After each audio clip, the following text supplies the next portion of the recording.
time, you keep calling to me, but busy kay ko. But the point is, nganong naabot ng taani nga, wala ko ng feedback, wala ko ng ungrateful. I was very thankful pa nga. Tapos, grabe, nag-post pa ka, nagipahawak ka sa restaurant. Ay, tabok magod ato kay. So she's hurt feelings were hurt because we were too busy and we didn't get to meet her? No, I don't know. No, it's not that way. It's not that way. I just telling to her, like, I was very busy. We're so busy. And she posts, like, oh, I feel sad because Cindy don't want to meet me or busy. She posts. And I was like, message her in private. Like, I'm sorry, mother-in-law, I was so busy. I will call you when I'm not busy. And then when we met, after that, there's an issue. And I do not understand where's the issue came from. Because I'm not doing anything. You called me ungrateful. They're not doing anything. I'm very thankful. The one you post after we met, you know what I did as mother-in-law is I left the one you gave to me in the wallet in Philippines because you posted bullshit CCC. So I asked you in private, mother-in-law, what's the problem? And you did not respond to me. And then on top of this, when you left from the dinner, you said goodbye to us, and we said goodbye. And how do I say? We left on a very cordial note. Like, we met you, we talked to you, you finished your dinner, we were finishing ours, you went up and you said, have a good night, and we said, mother-in-law, have a good night, it was great to meet you. So, where could you possibly, in what world, could you possibly interpret this other than you had to have made up this story to lie about us? And I want you to admit that because there's no other possibility in the world for you. There's no other possibility. So I'm going to ask you again, very straightforward. Did you make up the story about the restaurant? Yes or no? No. Okay, so who... Natulog na ako ang story. I heard someone told me. Someone who... I cannot Baka drop may someone's waiter name, doon, but no? someone told me. You were not there. You sat there. Or did you forget the entire night that you sat next to us for an entire hour? Kaya ano lang si Enjoying David. your dinner, and then you stood up of your own accord and went home, and not a single person from the restaurant ever asked you to... Sarili nga niya, kung talaga pinali siya, di alam niya. Si Cindy, wala wala sa social media. Gi-message niya. Bobo yan si Madam Lo. Yeah, gi-message pala niya si Madam Lo. Wala pa na nag-post na si Madam Lo, nag-message na si Cindy na Madam Lo isitil na to ni unsay sala na ko. Wala daw ni kuan do daw siya gipansin ni Mother Lo. Wala daw Deserve na siya. sa kanya. Deserve na sa kanya. Deserve, napay mikyat, napay tata, mukuan-kuan pa, laban-laban. Yes. Kabalo ang mga tao ni mga utok mga tao day. Utrom mga vlogger mo bugo day mo. Lagot kuminaw. So if someone said that, hey, Cindy and David asked the restaurant to ask you to leave, that never actually happened to you because no one ever asked you to leave. So please tell me again, you heard this story with the reality that you experienced, and you decided to leave. This is the story anyway. So again, tell me that. Tell me how you possibly believed a story that's supposed to be Diba? rather than the reality that you experienced. Ano ka ba? Ako mag-English kasi O sige lang yun na mag-English may kita na mag-translate.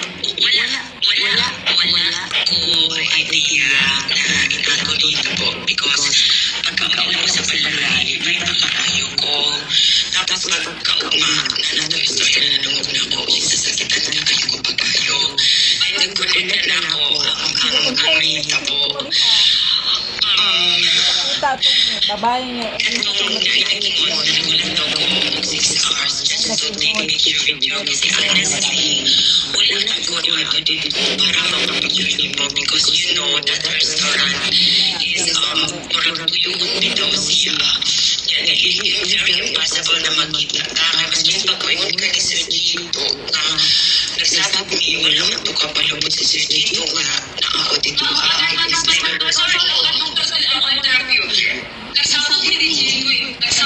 Nagsabot ni Chito. We don't talk. Wala din in the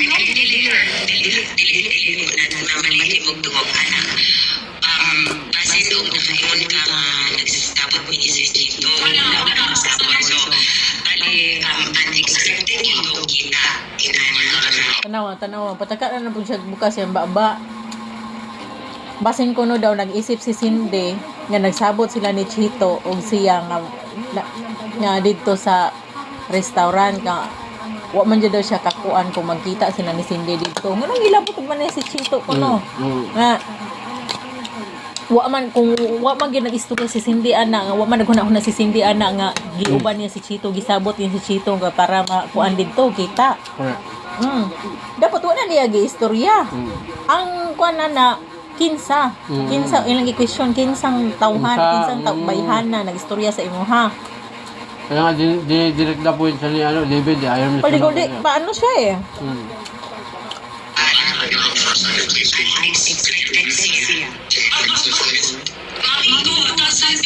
Okay, what she's saying that Cindy, ano ang one Cindy man, ang Bisaya, ano sa Tagalog ang magsaba? Ako ni si Bogre si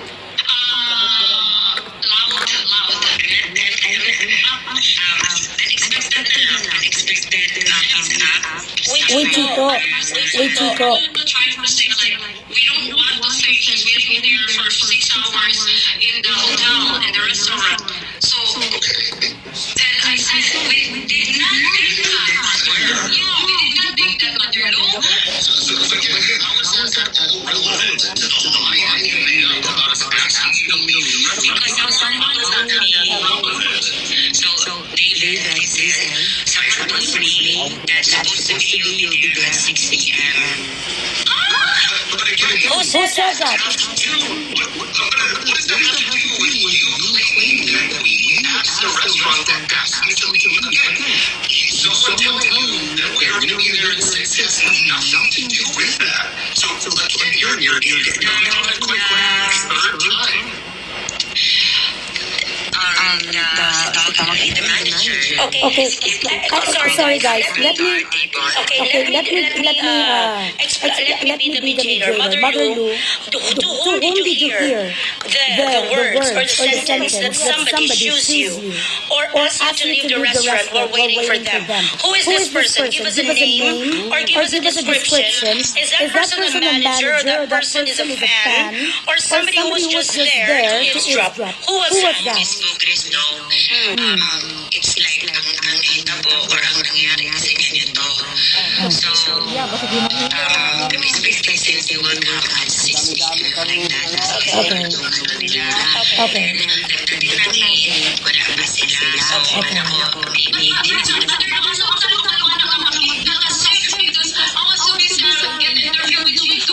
Was this appointment scheduled? There at 6. Okay, so the meeting was simultaneous. No, Alicia, manong natin 6 p.m. Ganito. That date was supposed to be is taken by me because we have that set up. Kasi yun yung film sa restaurant. And then the manager told us na hindi pwede occupy because si Yumi is there already na daw nakabook dito na table at 6 p.m. Okay, but hold on. Did someone ever ask you to leave the restaurant? Yes, the question. So, Alicia, I'm not going to say yes or no question. I'm not looking for explanation. No. Someone asked you to leave the restaurant. I know, but So no one asked you to leave the restaurant. Why are you spreading lies about it for the last week? That we asked someone to ask you to leave the restaurant. This is because what happened is someone told me that they keep calling the restaurant if I'm still there. So, nakonect ko na someone wanted us to leave the restaurant because we are not asking them to take out the foods that we eat. Okay. Tatlong beses yung manager bumabalik sa amin To ask you if the food could be served. okay. No, the food is done. So let's get this straight. You said I had a hotel. No one ever asked you to leave. You met us. We talked for about 20 minutes. You finished your dinner and then left. And then you're saying that now some mystery person some mystery person kept calling the restaurant and saying it's still don't, right? That is not I'm still there. okay, so someone's asking if you're still there. That is a very different scenario than me and Cindy asked the restaurant to ask you to leave. So how did you go from No. some random person is asking if you're still there at the restaurant to David and Cindy are so rude that they asked the restaurant to ask me to leave? How did you do that now? Please explain that to me. I'm sorry, David, if that's not the conclusion, because why you make it. I know that was your conclusion because you've been posting about it for a week. I'm asking why you made that conclusion. Because it doesn't make any sense to me. because someone told me that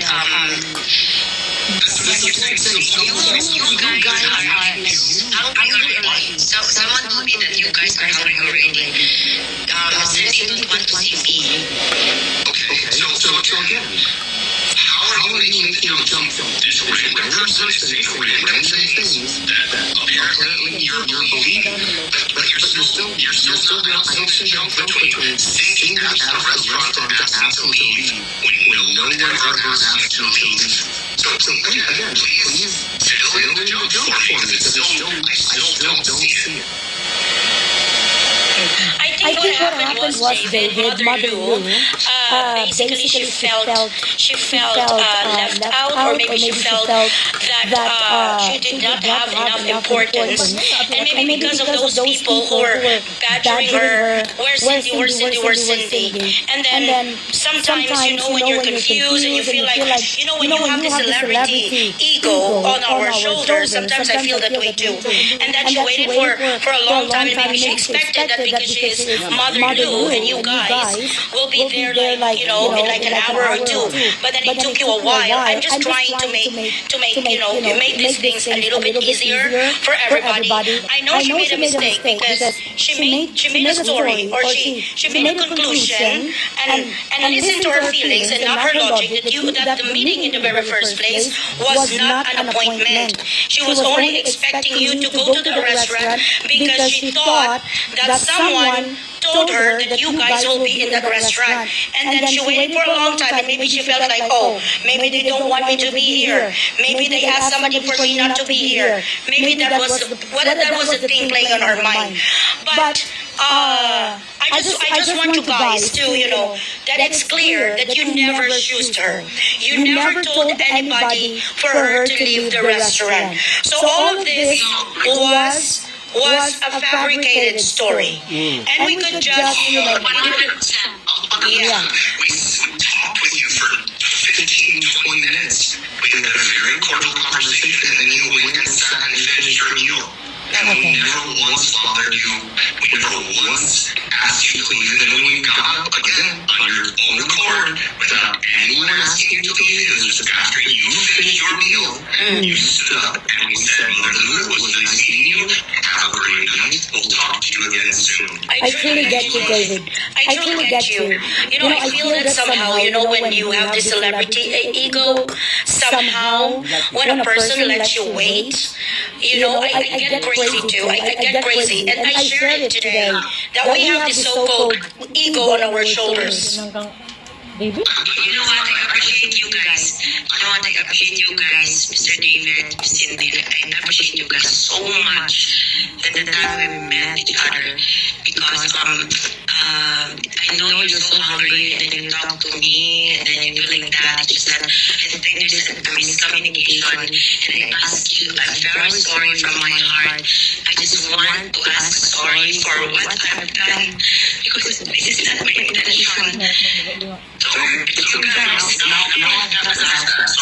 now I interrupt you again. You're saying it wasn't your intention. Everyone can make a mistake, and mistakes are forgivable.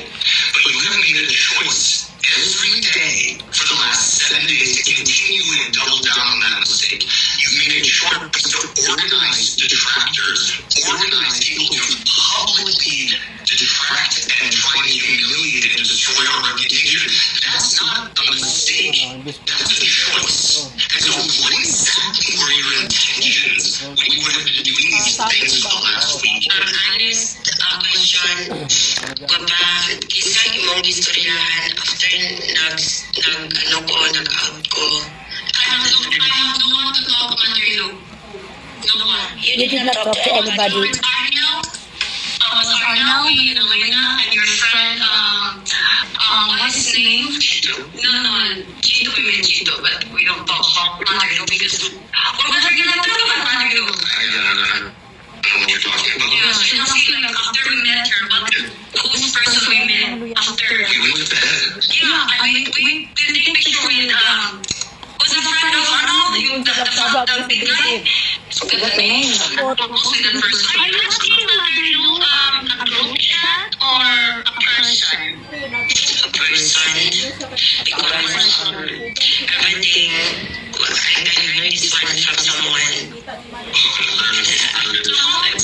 Gusto ko makalaki sa akin. Gusto ko na siya. Sino natin grabe ang damage na naging mo sa kuha sa David. Grabe ang damage na naging mo sa social media. Kaya hindi pwede na because sa nakahugani. Siraan ako. Ako nagpapagpapagpapag ng interview. Did you hear something like a post about you? No. Dapat sa rin ko na keep it to myself. Kasi ko ba, Someone else. Isahan ko sa social media. Isahan ko sa social media. Grabe na nagkatignan akong tinigana. Grabe. Ginawa ko grateful. Ginawa ko pag-discover. Isa ko sa nagiginawa sa kuwangan nilo. Grabe ang istorya. Pero ginawa na ako. I asked you before ni Bukod yung kuwangan issue na. Sa ibuhat na paningan nilo. Kapag ako isala. Like, I question myself na kasi siya kung ibuhat ni Manderlo. I message you, Manderlo. Elena message you. And we're trying to fix it back. And kung nakakailangan so ba, whatever it is, I'm very sorry from my heart. Hindi ko gusto na ako'y madagdag na tao na inyong mapili. Nag-sorry na po sa social media na di na ako mag-post. And I learned my lesson in a very hard way. Napunanay ka sa kayo, boss. Hindi ko yung i-post. So, kung hindi mahuman ang akong pag-sorry, kung explain pag dugay, ang akong anak is, kung gusto man ang akong nasulti sa inyo ha, kung gusto man ang nadulog na ako, magitukan na ako sa inyo ha, I'm very sorry, and this is coming from my heart. I know na, dili na ta magbalik ng mga amiga, lisod na kaayo ang tanan, pero I hope magka-closure, and unta katawag ninyo ang akong apology. Lisod na kaayo, i-explain because di ko gusto na daghan masakitan, daghan maghilak, daghan masuko sa ako ha. Mas, kung man ang ikalagot ni Sir David sa ulit ako kay I'm making a story, kung man ang inyong assumption about me, I am very sorry. Kaya na ako umulungod, kaya na ako uhila, kaya na ako magpasayo sa inyo ha. If you think nagabuhat ko istorya, sorry kaayo, kaya no, nasakitan rin ko, maurang yun ako because tapaw ra ang ibanan ninyo sa akong ang natungkol na istorya. Dili na ako, napay behind pa, masakit kayo. Dahilan na nag-ilan ko, dahilan na nag-post ko, which is sakit kayo siya sa ako because tinuin ko nga tao, maura to ako and kung mapasaylo ko ninyo, let's move on, and kabalo ko nga, isang nakaayo ang ako, isang nakaayo mapagta sa dati, pasayluhan lang ko sa tanan, kiniling ko gusto, na mag-measure ako, kinsa sila kailangan ng malaki. So, I really got everything. You can't say if You said that you're feeling very sorry, right? When did you start feeling sorry? Because it's been 7 days, 8 days since you, Marlou, started this. So when did you start feeling sorry? Actually, just now, Miss Poet. Wow. When she was watching my live. So you felt justified in your actions for the last 8 days, insulting us, spreading lies about us, trying actively been trying to destroy our reputation was fully justified doing that for the last 8 days until right today. That's what you're deciding?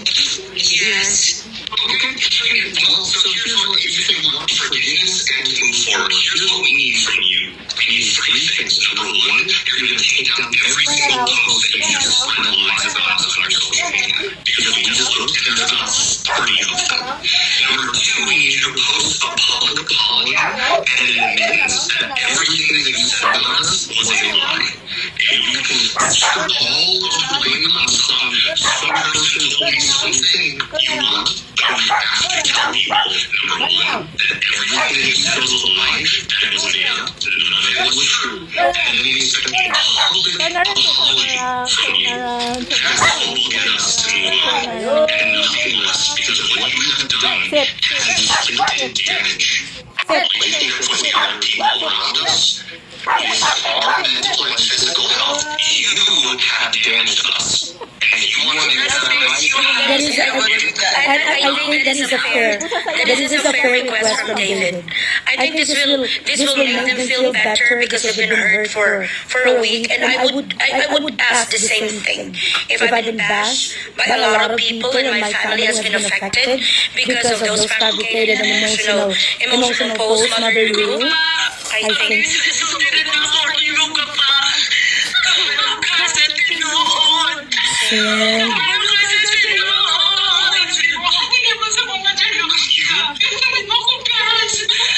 The damage has been done. And so nothing that you do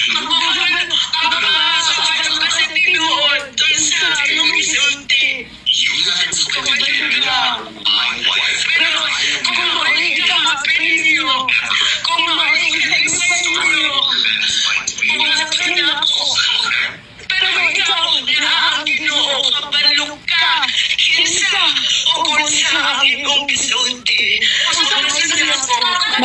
Mother Lou, ano na siya ginahambal mo din sa Cindy?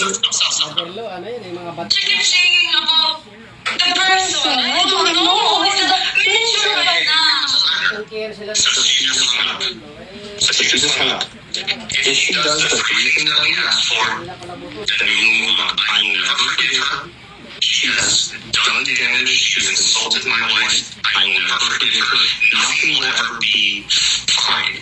But she can do those 3 things to start making amends for her choices that she made. They weren't mistakes, because of mistakes you don't mean to do them. Those are the choices that she made I get you. over and over and over again. I get And you. so that I get that's you. what I want us to move on. Let's move on to this. I'm not been talking about this. Please, 3 things for her. Yeah. Those 3 things have to happen. Well, If they- you don't do those 3 things, then you're not going to move on. Yeah. I am with David because this is how a white man would defend their wives. This is exactly how. This is how my husband would react as well. So understand David.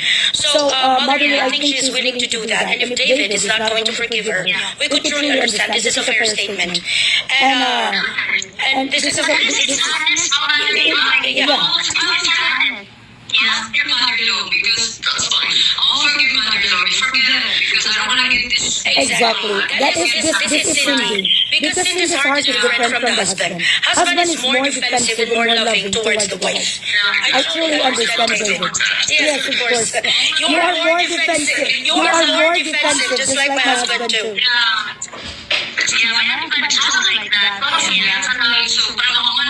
Oh, man. I'll return the gift of Mother Lou because I left in the Philippines. So, dahil na issue, dahil na conversation, kaya sama ko na kaayong gapoy na kaayong. At least naintindihan nila sa bungsil. Everybody knows now David and Cindy did not choose her, did not let her go out of the restaurant. She was not insulted. That thing never occurred. It didn't transpire.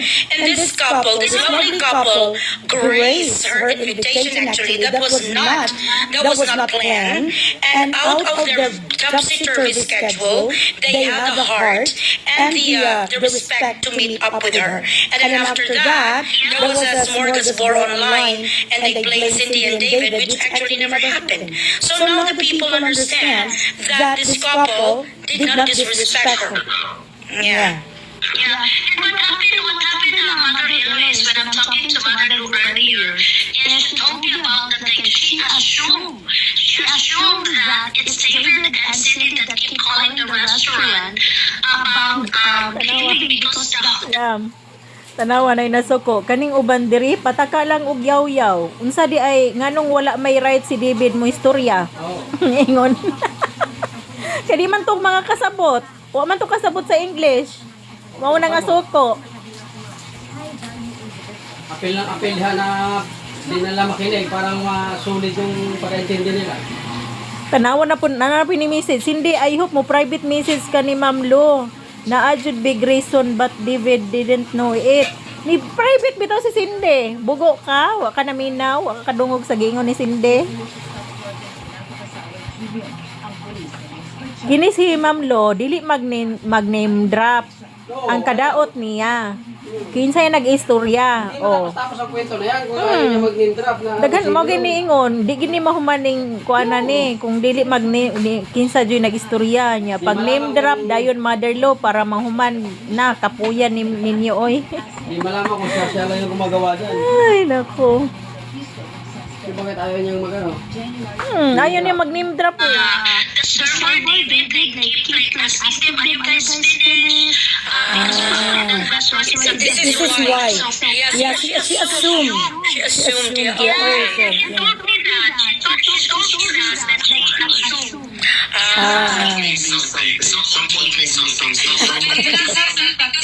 But she never asked us. We reached out to her asking what the communication was supposed to be.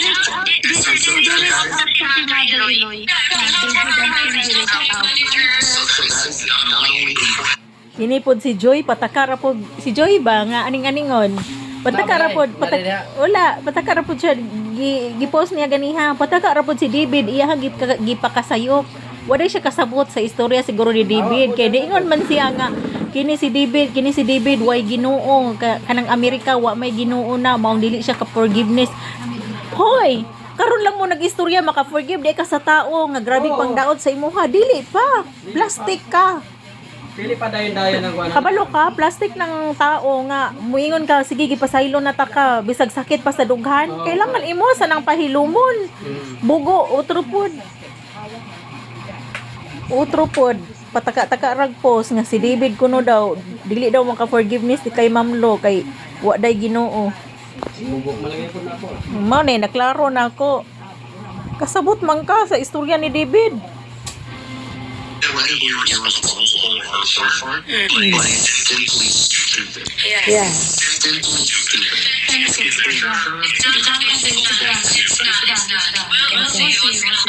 So I took 33 kids from her, and then we can put the rest of it. Because Mother Eloy, Cindy is David going to pursue this into the court because it damaged the reputation of that. Absolutely. And it won't involve you. I will take care of it completely, but my job is to protect you. And so That is a husband would do. Exactly. Yeah. My husband will do that if the husband really truly loves you. Exactly. And I salute you for that, David. All men should be like this. This is Superman. I love you, Cindy. Okay, sige guys, we go to sleep now. Bye. Thank you so much. Bye. Sige na, bye-bye. Yam. Nya karon yam nalinawan na ka sa kuan sa live nila nga kuan nag public apology si kuan Madam Lo. Nya sa may kay istorya nimo ato nya nang uban kay nga suho man kay David kay nag-apil-apil kuno daw si David. Kanang miingon da nag-comment na nag-apil-apil si David mga bugo man na. Wa man na makasabot kung sa pag-istoryahan, mag-asawa man na, mukampi man na. Kay tinuod mo po ng iyaha na wa man na pahawa si Madam Lo. Nganong ingon mo sa lagi pahawa? Sa ingon man waiter na mag-order pa ba mo? Kini pong waiter po lagi wa naman makasabot ng mga tao hinon diha. Uy, Nya kay kasalanan mother pa ng kay waiter. mother-in-law unsa may maistorya nimo kay na may mga mother-in-law? bugo na naminaw. Wa man di kasabot na order naman dito. Unsa may ika-istorya nimo abot kay mother-in-law? Eh kay Mother-in-law ba? O Madam-in-law? Si Madam Lo. Si Madam-in-law. Shout out Mother-in-law. sa'yo. Ikaw, mag-name drop ka. Para mahuman. Para mahuman ang kwento. Ganiya pa to. Dugay-dugay na iyong kwan. Yung group chat diha o yung video call niyo diha. Napakadugay na. Kung nag-name drop ka, na mahibaw na dayon ko isa na. Unsa man na Mahuman imong dayon. buhat-buhat ra na og naa jay tao nag-istorya nimo. Sir, Oh. someone Hindi yung someone told me. someone told me. May someone told me ba o ikaw ra nagbutbuhat na og naaga jud. Og naaga yun na. Tingna name drop nimo na. O human na ma. Bisag patawad pa ka ni David. Hindi man si David pa sige ra ulit-ulit istorya kay ni makuan di man mo istorya kung sang kisa ng tawhana nag-istorya nimo. Basig mo pa na best friend na po na ni Cindy. Si Hingutang. Mm. Kung mao ni nag-istorya na, yan hindi man mo istorya sila. Kini po si tata pa hilak-hilak po mura po kani ko sa tong usa. Si Mga best friend ko na nila. Si Mikyat. Oo. Ngano mo pahilak-hilak mo pa mo? Wa man Di nila mo si mo Mikyat. tambak na di nagsigsab, di nasikon ko Si kay Mikyat, Cindy. nasuko lang si Mikyat. Tapos si Tata, naghilak na. So, kay Naghilak. Mother-in-law, kay Hindi, nag-public pahilak-hilak apology. po. Matay sa lakay ra mo kay Madam Lo. Uy, tama na. Matay sa lakay Okay, ra mo, di maura mo to tanay. guys. Bye.